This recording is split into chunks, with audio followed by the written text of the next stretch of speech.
Nothing really much to report today, except that it's a bit of a shithouse day today. It was earlier on. Oh yes, grey clouds coming in from there. But yeah, this one I've noticed. You know that organism we found over last year when we were doing the Onksky cutting with the black boys, and we also managed to get it to occur in one of our pots earlier on in the year. I've got it growing in here. I don't know, can you see that, fellas? I'm going to have to move the camera around. See that? It's starting to grow in there. So, is that a successful sign that we're getting closer to the answer and we're starting to match things that occur out in the real world, out in the wild? And we've done it twice now. Do it 3 times is a hat trick. Okay, so yeah, got to get some of this off. Move this out of the way. I did it one flush today because, as I said, it was a shithouse day basically, and it was still cool. Occasional bits of sunny like this, but it's still like 17, 19. So the new rule is if it's, you know, overcast or setting bits of sun, but it's still cool, just double flush one sort of thing, you know. Anyway, so the only other thing to report is out here, this zinc one here. Can you see that? I have to go to spot colour on this, but that flower stalk is visibly at 45 degrees now. I don't know if I can accentuate that somehow with the camera, but yeah, so I don't know if that means a sign, because it's not tracking the sun, because the sun's over there, so you can't say it's actually tracking the sun, but yeah, that's a bit weird. I mean, this one went a bit weird too, but now it's perked up again, it's moving, so yeah, trying to get out of the sun with these things, fellas. I don't know how close we can go, but yeah, anyway, oh, that's still flashing through that one. Okay, right, and so is that one. So infiltration is pretty slow in these things, so yeah. So I think we're day either 49 or 50 today. I'm going to have to look it up. Starting to lose track of time. Well, what these bad days sort of thing, I don't know. And oh yeah, what with the bad weather, all these traps went off. Got sprung last night on that one, but not in this one here. So does that mean in those sort of soils they're really sensitive? I don't know. Oh, I suppose we're going to learn something new every day. Still looking at this one. I'll get my micrometer out eventually when we don't have this sort of windy weather and stuff, and I don't want to damage the flower stalk. I want to hear the micrometer touching the flower stalk but not pressing into it. That's what I mean. So on these windy days I can't quite hear that. It's got to be really sensitive. But what else? Yeah, I think I might just pick and choose going through here. But this one section, they do this in this paper. There's like 3 sections in there where they start to reappraise the sort of the general overview sort of thing. And we on spot colour in there. Dianium muscipula environment. Dianium muscipula is endemic to the coastal plain of the Carolinas within this area. Is almost exclusively limited to the SIN-Jurn soil series.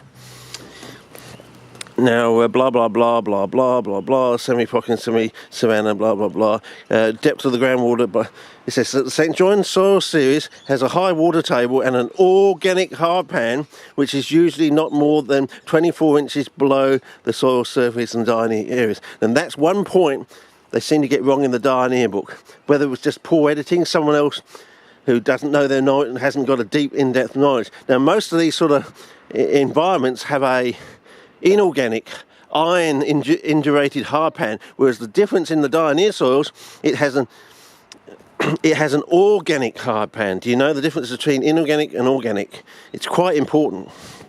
So the question is, if it doesn't have an inorganic, iron encrusted sort of hardpan, what is the coffee coloured brown soil that's underneath? I mean, I would say this is coffee coloured compared to that. To me looks like caramel. To me that does not look coffee coloured to me. It looks like caramel. That looks more like coffee coloured. So that's the question is, it has an organic hard pan below the surface, and it also has coffee coloured soil, so I reckon the coffee coloured soil is not iron.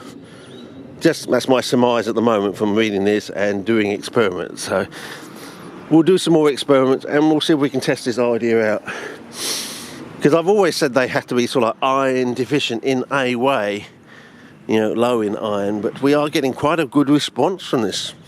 So is it something else? Are we missing something? That's what I'm saying. So I'm going to set up a few more pots probably towards the end of the week or early next week.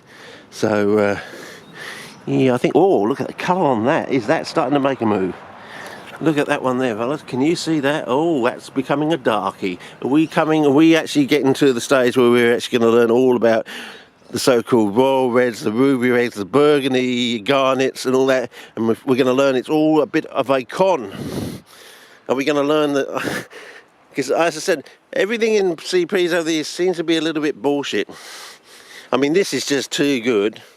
For all the stuff we've had over the years, I know that Phil Mann did go into bark chips because it was mentioned in the gardening, but he didn't really sort of emphasise it. He wasn't like beaming a bat signal around the world that, hey fellas, I found something that's better than peat, writing it up in CPN before he died or something like that. Nah, nada, nix, nothing. Zilch, nothing about that really. No emphasis on, wow, have you seen this? I put this in and within 3 weeks I've got amazing growth, and geez, what am I going to get at the end of the season, fellas? None of that, you know.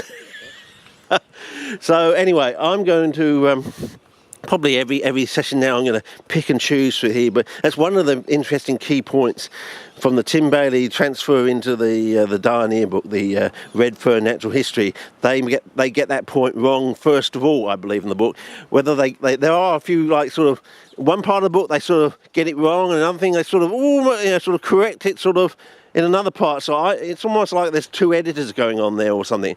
They're reading Tim Bailey's book, either not understanding it and getting it wrong, or they're not really, you know, they're not. It's lost in translation sort of thing. You know, that they've got his book on one side and they're writing the script for their book on the other, and they're buggering it up along the way or something like that. So you know, they haven't. See, Donald Snell put me onto this paper about this response. He says, if you're really into the flytrap, you've got to get this paper. Which I went out to the Bar Smith Library and I did do that. So I went out there, got this paper, and I read it. I've read it many times, read it casually, in depth. I've read it, you know, paragraph for paragraph. I've gone to, you know, sentence for sentence. I've gone to every other word. I've read it from back to front, you know, and and also tried to do it upside down.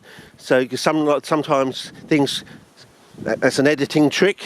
And I did pick up the pH in various parts of the paper is slightly different, like they've got the digits round the wrong way, or appear to have got the digits somewhat round the wrong way with the pH. So questions, which of the actual pH digits are the correct ones?